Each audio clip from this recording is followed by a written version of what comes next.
অসংখ্য ধন্যবাদ আমাকে আরও একবার যুক্তি খণ্ডনে উপস্থিত হওয়ার সুযোগ করে দেওয়ার জন্য।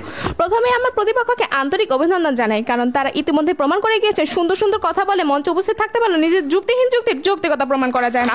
এই পর্যায়ে বিপক্ষ দলে 5 জন বক্তা না তাদের পক্ষে যুক্তি উপস্থাপন করতে পেরেছেন, না আমাদের দলীয় অবস্থানের দুর্বলতা নিশ্চিত করতে পেরেছে, অথচ তারা আমাদের যুক্তির সাথে নিজের যুক্তি গলিয়ে একদম জগা খিচুড়ি বানিয়ে ফেলেছেন।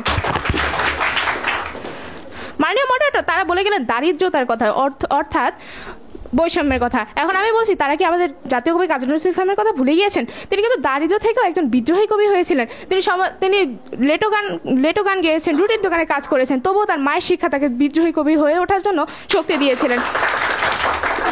মাননীয় মডারেটর, দ্বিতীয়ত তারা বলে গেলেন যে সেই ঐশী নাকি মাদকাসক্তি ছিল, তাই হয়তো তার পরিবারকে সে মেরেছে।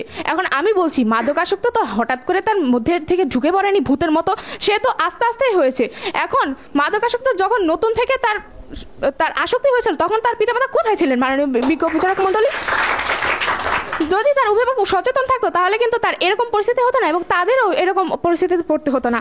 মাননীয় মডারেটর, আমরা এখনও আমাদের অনেক প্রশ্ন তাদের করে গেছি, কিন্তু আমরা তাদের কোনো উত্তর পাইনি। তারা ভিন্ন ভিন্ন একই গানকে প্রমাণ করার চেষ্টা করে গেলেন যে অভিভাবক এর জন্য দায়ী নয়, এর বহুমত কারণ হয়েছেন। তা আমি আবারও বলছি, এখানে বাস্তব চিহ্ন একটি, অর্থাৎ অভিভাবকের উদাসীনতা। অভিভাবক যখনই তার দায়িত্ব উদাসীন দেখাবেন, তখনই বাকি যুগগুলো কাজ করতে পারবে।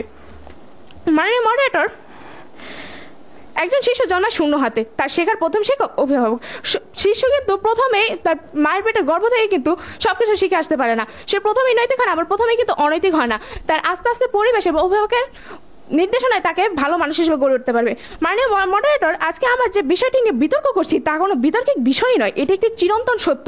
এখন অভিভাবক যদি সচেতন হতেন, আমরা হয়তো আজকে বিতর্কে উপস্থিতই হতাম না। মাননীয় মডারেটর, এখন অভিভাবক উদাসীন বলে আমরা আজকে এখানে উপস্থিত হতে পেরেছি।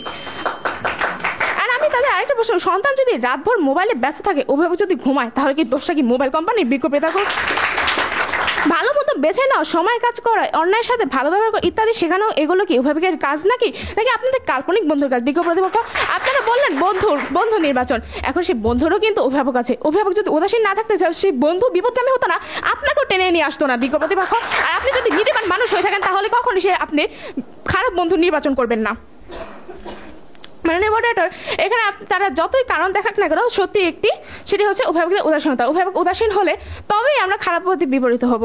এখন আমি একটা প্রশ্ন করতে চাই, আজকে সমাজে যখন আমরা দেখি মাদকাসক্ত তরুণ বা দুর্নীতিতে জড়িয়ে পড়া যুবক, তখন আমরা তাদের দোষ দিই ঠিকই, কিন্তু প্রশ্ন হলো তাদের অভিভাবক থাকা অবস্থায় তারা কিভাবে এরকম পথে গেলেন? তারা সত্যিকারের অভিভাবক হলে তাহলে আমরা কি আজকে এতটা নষ্ট হতে থাকলাম? বিক্ষোভ কর্তৃপক্ষ,